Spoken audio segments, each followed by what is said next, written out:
Coronel Jean Lauman, eu quero dizer que essa, para mim, foi a reunião mais difícil com o presidente da CPMI. Mais difícil, coronel, porque intimamente eu acho que o senhor faltou com a verdade.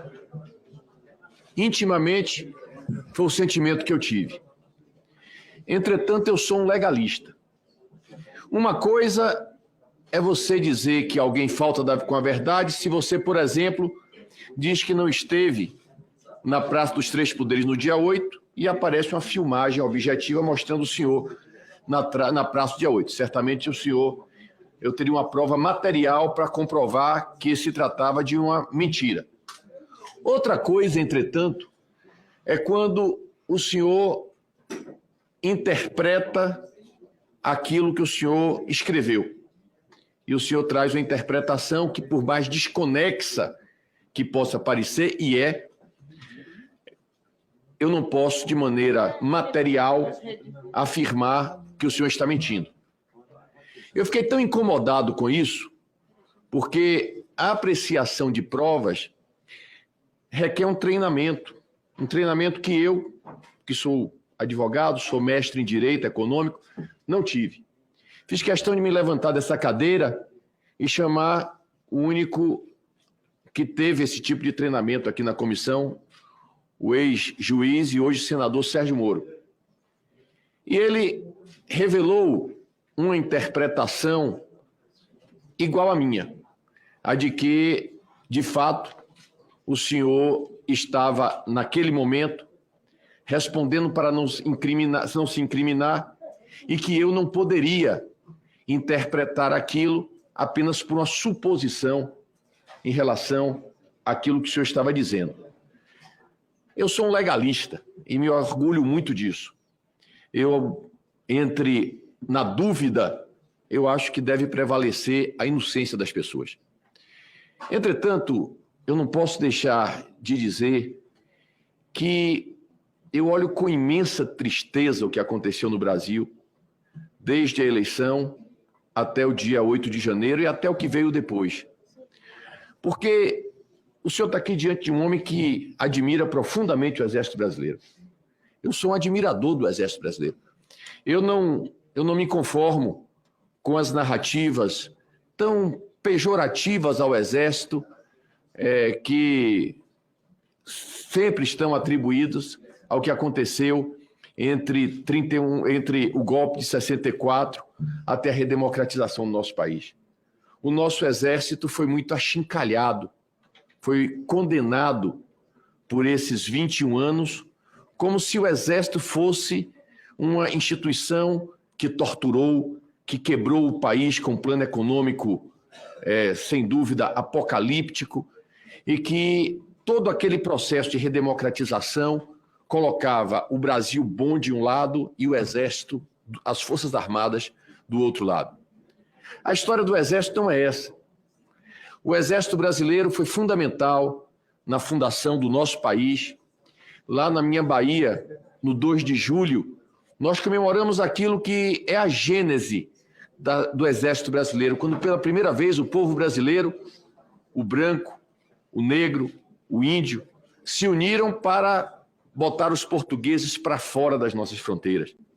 O Exército conviveu com o Brasil colônia, conviveu com o Brasil colônia, não, conviveu com o Brasil colônia, depois com o Brasil império. O Exército foi fundamental para a proclamação da República e fundamental na defesa das nossas fronteiras e tantas outras coisas positivas para o nosso país. O Exército é, sem dúvida, uma instituição democrática. Eu não tenho dúvida disso. Uma instituição que tem um profundo compromisso com a democracia. E foi esse compromisso com a democracia que barrou pessoas que, de uma maneira absolutamente antidemocrática, cogitaram que deveríamos interromper o processo democrático brasileiro, que deveria acabar com o Estado democrático de direito. Nós vimos, depois da eleição, as pessoas se colocarem à frente dos quartéis pedindo a intervenção militar. Ora, se colocar na frente de um quartel pedindo a intervenção militar, obviamente que é um crime, porque estão ali solicitando que haja uma intervenção pela força, pelas armas, para impedir que o processo democrático brasileiro, construído com tanta dificuldade, fosse aniquilado. Eu tenho certeza que tudo aquilo que aconteceu na porta dos quartéis deveria ter sido barrado. De qualquer maneira, não importa se quem estavam ali eram parentes de militares, não importa quem eram, não importa quem eram. Era necessário, sim, ter havido uma resposta imediata e dura contra aquilo.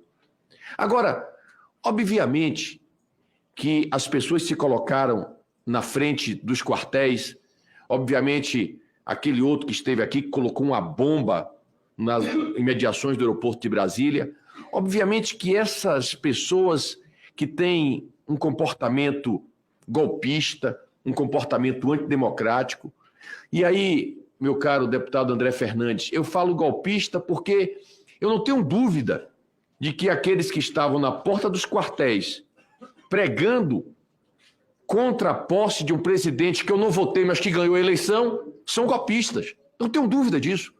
Dúvida nenhuma.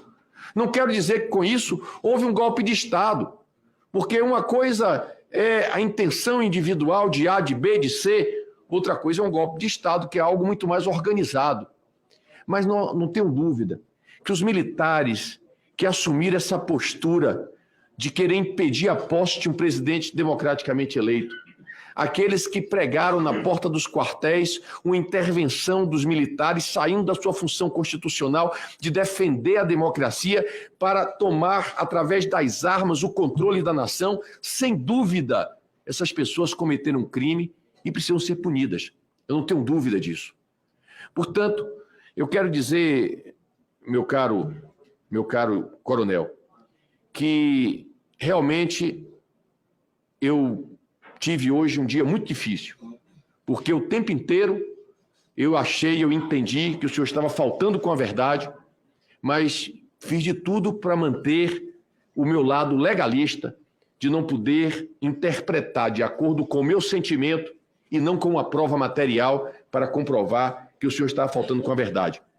Mas eu tenho, em nome de todo o povo brasileiro, a certeza de que esse tipo de comportamento que envergonha as Forças Armadas não é o comportamento do Exército do meu país.